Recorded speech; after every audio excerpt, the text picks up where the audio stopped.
তো মাসির বাড়ি গিয়েছিলাম আর ওইখানে অনুষ্ঠানে কুন্দন কুমার এসেছিল আর এখন স্টেজে কুন্দন কুমার গান করছে।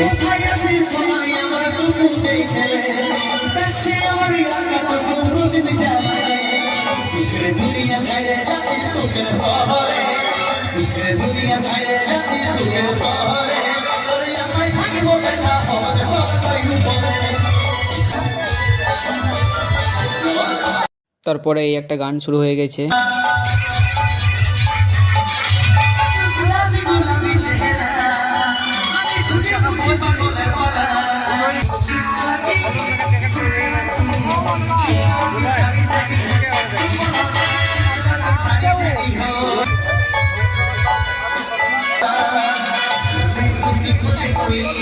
তারপরে আবার একটা গান শুরু হয়ে গেছে।